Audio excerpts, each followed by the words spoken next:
6, 5, 4, 3, 2, 1, 0.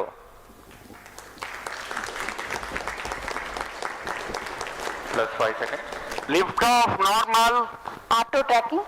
PT driver tracking. PSLV 661 का सफलतापूर्ण उत्थापन Auto tracking. प्रथम प्रमोचन मंच से Plus 15 अपने उद्दिष्ट कक्षा की ओर अपना सफर First जारी stage कर चुका है। performance normal. There's a magnificent liftoff. The morning sky made brighter by the PSLV. EOS-09 on its journey to Air lead orbit. strap-ons ignited.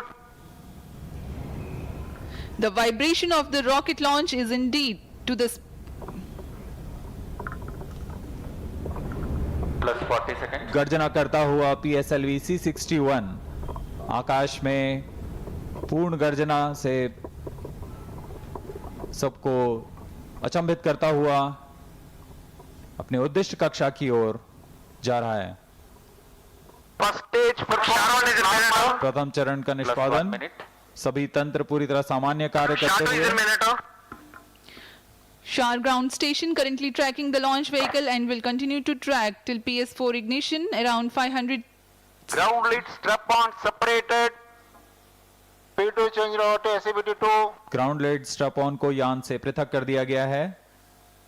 इस घटनाक्रम में अगला एयर लेड स्ट्रैप ऑन को पृथक किया जाना है।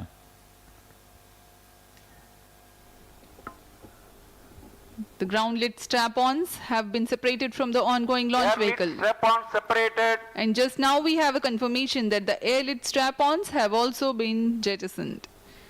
Trivandrum station joined for the tracking.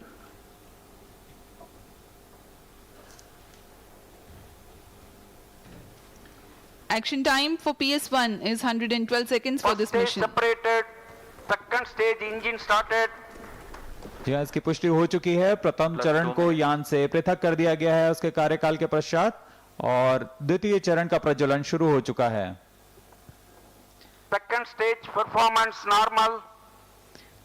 The second stage has commenced its operation. 152.5 seconds action time for this mission. द्वितीय चरण जो कि तरल नोदक पर आधारित L40 चरण है, इसमें लगे विकास इंजन की मदद से यह प्रणोद उत्पन्न कर रहा है। इसका कार्यकाल लगभग 152 सेकंड का होगा। पूरे सभी तंत्र सामान्य निष्पादन करते हुए और यान उद्दिष्ट कक्षा की ओर बढ़ रहा है। The hydrate of unsymmetrical dimethyl hydrazine is the fuel and dinitrogen tetroxide is the oxidizer, both of which merely need to come into contact to be able to burn. They are called hypergolic propellants. Vikas engine with a thrust capability of 73. நாட்டினுடைய எல்லை பாதுகாப்பு, விவசாயம், பேரிடர் மேலாண்மை உள்ளிட்ட பல்வேறு துறைகளுக்கு முக்கிய தகவல்களை வழங்கக்கூடிய வகையில் EOS 9 என்ற புவி கண்காணிப்பு செயற்கைக்கோள் இன்றைய தினம் PSLV C61 ராக்கெட் மூலமாக ஸ்ரீஹரிகோட்டாவில் இருக்கக்கூடிய சதீஷ் தவான் விண்வெளி மையத்தில் இருந்து தற்போது விண்ணில செலுத்தப்பட்டிருக்கிறது.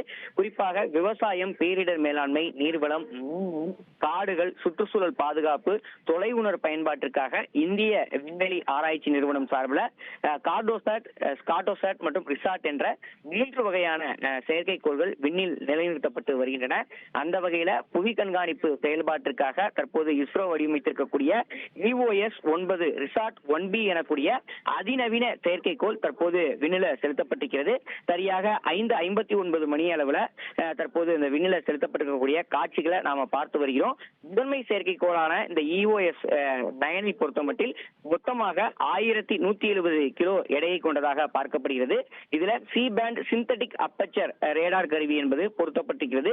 இதன் மூலமாக இரவு பகல் என எந்த நேரத்திலும் அனைத்து பருவநிலைகளிலும் துல்லியமாக படங்களை எடுக்க முடியும். ரேடார் தொழில்நுட்பம் உதவியோடு புவியை கண்காணித்து துல்லியமாக படத்தை எடுக்க முடியக்கூடிய ஒரு சூழல் இருக்கிறது. குறிப்பாக ரிசாட் 1A என்ற செயற்கைக்கோளுக்கு மாற்றாக இந்த அதிநவீன செயற்கைக்கோள் தற்போது அனுப்பி வைக்கப்பட்டிருக்கிறது. இந்த ராக்கெட்டுக்கு தேவையான திட மற்றும் திரவ எரிபொருள் என்பது நேற்றைய தினமே நிரப்பப்பட்டு ராக்கெட்டுக்கான இறுதிக்கட்ட பணிகள் நிறைவு செய்யப்பட்டு 22 மணி நேர கவுண்டவுன் என்பது நேற்று காலை 7:59 மணி அளவில் தொடங்கி இருந்தது. தொடர்ந்து இந்த செயற்கைக்கோளானது தற்போது விண்ணில ஏவப்பட்டிருக்கக்கூடிய ஒரு சூழல்ல இதனுடைய ஆயுள் காலம் என்பது 5 ஆண்டுகளாக கணக்கிடப்பட்டிருக்கிறது. இந்த செயற்கைக்கோளை பொறுத்தமட்டில் கடந்த 2008ஆம் ஆண்டு மும்பை தீவிரவாத தாக்குதலுக்கு பிறகு நாட்டினுடைய பாதுகாப்பை மேம்படுத்துவதற்காக ரிசார்ட் செயற்கைக்கோளை ஏவக்கூடிய திட்டம் என்பது முன்னெடுக்கப்பட்டிருக்கிறது. பொதுமக்களுடைய நலன் மற்றும் எல்லை பாதுகாப்பு ஆகிய 2 அம்சங்களையும் கருத்தில் கொண்டு இந்த வகை செயற்கைக்கோள்கள் விண்ணில் செலுத்தப்பட்டு தொடர்ச்சியாக புவியை கண்காணிக்கக்கூடிய ஒரு பணிகளை இந்த செயற்கைக்கோள்கள் மேற்கொள்ளப்பட்டு வருகிறது. 24 மணி நேரமும் எந்த ஒரு மோசமான வானிலை சூழலிலும் படம் பிடிக்கக்கூடிய வகையில் இந்த செயற்கைக்கோள்கள் வடிவமைக்கப்பட்டிருக்கின்றன. நாட்டினுடைய முதல் ரேடார் இமேஜிங் சேட்டலைட் ஆனது கடந்த 2009இல் தொடங்கி தொடர்ச்சியாக தற்போது வரை 9 செயற்கைக்கோள்கள் விண்ணில செலுத்தப்பட்டிருப்பதை பார்க்க முடிகிறது. கடந்த 2016ஆம் ஆண்டு இந்தியா நடத்திய சர்ஜிக்கல் ஸ்ட்ரைக்லையும் இந்த செயற்கைக்கோள் ராணுவத்திற்கு பெருமாறியாக உதவி இருந்தது. இதேபோல் அண்மையில இந்தியா நடத்திய ஆபரேஷன் சிந்தூர்லயும் இந்த ரிசார்ட் செயற்கைக்கோளுடைய பங்களிப்பு என்பது முக்கியத்துவம் பெற்றிருந்தது.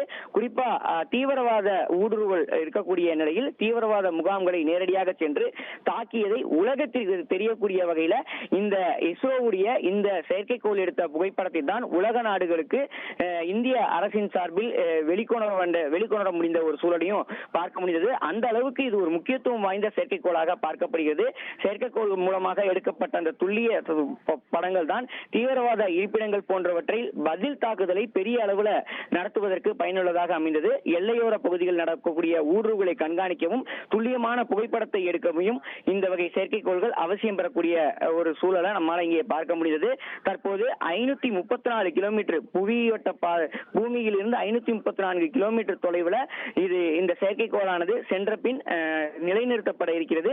புவிவட்ட பாதையில் நிலைநிறுத்துவதற்கு சரியாக இன்னும் 17 நிமிடங்கள் ஆகும் என தகவல்கள் வெளியாகி இருக்கிறது. 5:59 மணிக்கு விண்ணில் செலுத்தப்பட்டிருந்தது. 6:20 மணிக்கெல்லாம் இது புவிவட்ட பாதையில் நிலைநிறுத்தப்படும் என எதிர்பார்க்கப்படுகிறது. உங்களுடைய தகவல்களுக்கு நன்றி தாயுமானவன். செய்திகளை உடனுக்குடன் தெரிந்து கொள்ள உடனே சப்ஸ்கிரைப் பண்ணுங்க.